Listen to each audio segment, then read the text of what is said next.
O deputado estadual paranaense Ricardo Arruda desabafou em vídeo sobre as acusações feitas ao governo federal em relação à pandemia. Arruda lembra que o presidente Jair Bolsonaro decretou estado de emergência no início de fevereiro e houve uma mobilização da Rede Globo e de políticos para minimizar os riscos da doença antes do carnaval. O deputado lembra ainda que o Supremo Tribunal Federal impediu o governo federal de agir, transferindo as atribuições para governadores e prefeitos. Assista. Olá pessoal, tudo bem? Deputado Ricardo Arruda, aqui do Paraná. Olha, o tema aqui hoje é a respeito das acusações que eu fico escutando até aqui no Paraná pelos deputados do PT, tentando culpar o presidente Bolsonaro pelas mortes do coronavírus. Isso aí é um absurdo, gente. É algo que me deixa indignado, revoltado. Eu toda hora vou na tribuna virtual defender o presidente, porque nós sabemos o trabalho sério que ele tem feito. Então vamos aos fatos verdadeiros. Dia 4 de fevereiro, o presidente Bolsonaro decretou o estado de emergência para combate à pandemia coronavírus. 4 de fevereiro. O carnaval foi quando? Dia 20 e poucos de fevereiro. O que a Rede Globo fez na época? Drauzio Varela vai no Fantástico e disse que não era para se preocupar, que era mais um resfriadinho, que não ia pegar, a maioria das pessoas não iam pegar nada. Uma semana após foi um médico no Faustão e o médico disse que não tem problema nenhum nessa gripe, pode passar o carnaval à vontade. O governador da Bahia, se eu não me engano, deu uma entrevista chamando os gringos, europeus e americanos, falou: venham passar o carnaval no Brasil porque aqui não tem coronavírus. Não tinha realmente.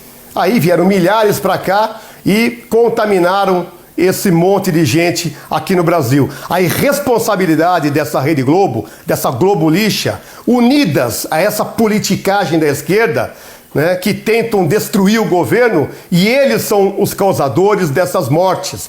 Eles são os responsáveis por essas mortes. E sabe quem mais é responsável? O STF. Por quê? Porque o STF decretou que o único que podia opinar no combate à pandemia eram governadores e prefeitos. O presidente da República não podia interferir. E é o que fizeram. O governo federal fez tudo correto. Colocou bilhões de investimento no combate à pandemia. Nunca estados e municípios receberam tanto dinheiro. E o que boa parte desses governadores e prefeitos fizeram? Meteram a mão no dinheiro público. Supervalorizaram a compra de máscaras, respiradores, compraram coisa errada, não compraram, sumiu o dinheiro. Sumiu o dinheiro e aí o que eles fizeram? Ah, não tem leito porque não fizeram, porque roubaram o dinheiro. Ao invés, né, de trabalharem, preferiam meter a mão no dinheiro. E quem pagou o preço? A população pagou com a vida, gente. Isso aqui me deixa revoltado, indignado, porque não é possível que o Brasil foi chegar a esse ponto. Eu jamais imaginei que ia viver esse momento de ver vidas humanas trocadas por dinheiro. E muitos desses governantes e prefeitos são do PT, dessa maldita esquerda. Levante informações e você verá. É isso aí, gente. Está aqui o desabafo. Se você concorda, compartilhe, dê a sua opinião para que a maioria do povo brasileiro seja informado da verdade. É isso aí, gente. Muito obrigado. Fique com Deus.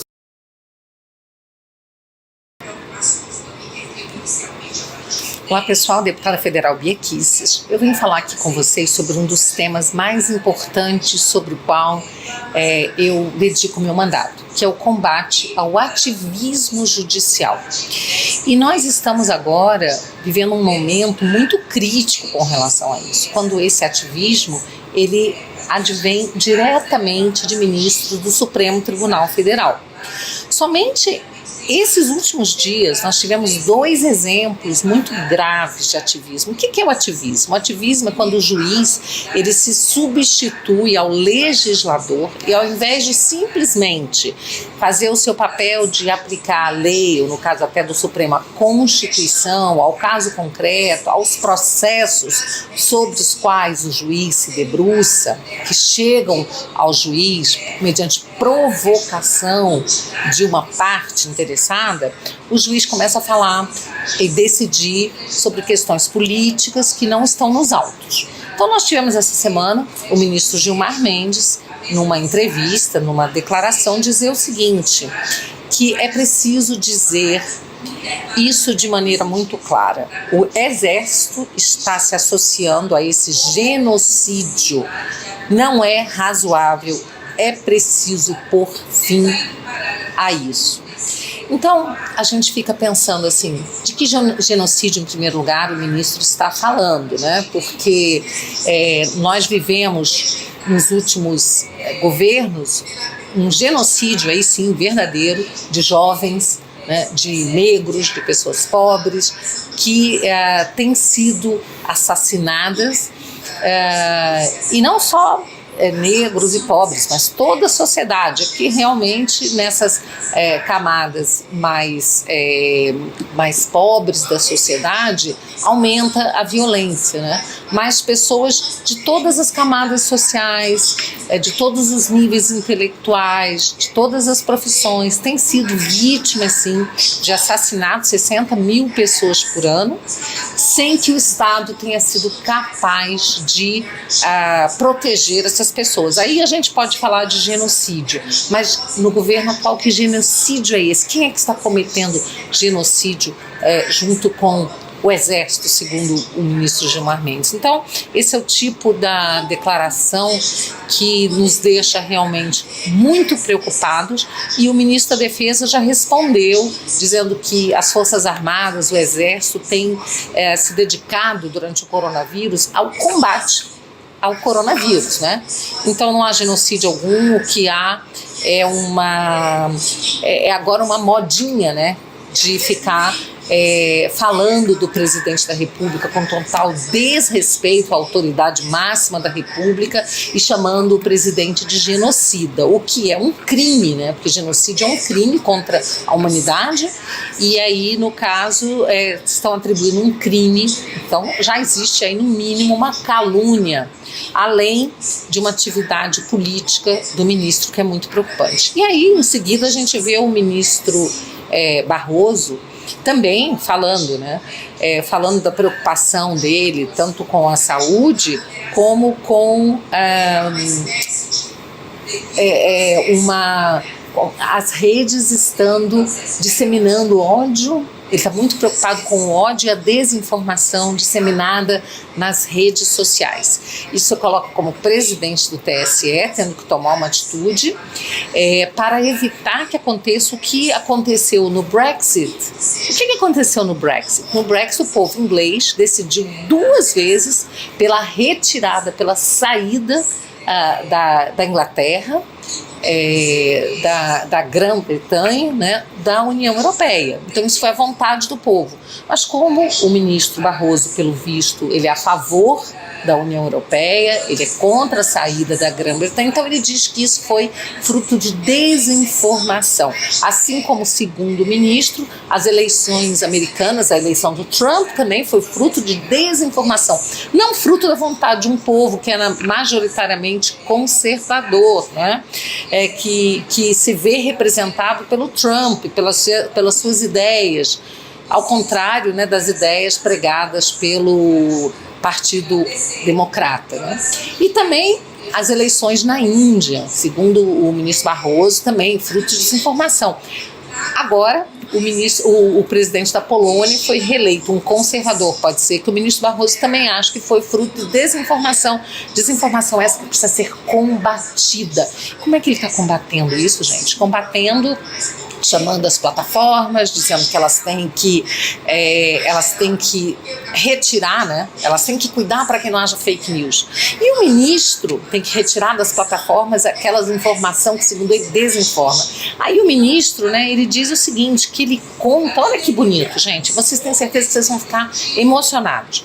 Contamos com a imprensa profissional que sabe separar fato de opinião, a gente tem visto isso, que se move por preceitos éticos, a gente também tem visto isso, e que possa fazer o filtro dessas bobagens que circulam nas redes ao lado dos checadores de fato. Aí eu trouxe, né, essa informação de que foi uma pesquisa feita pelo Instituto Global and Edelman Trust Barometer, tá?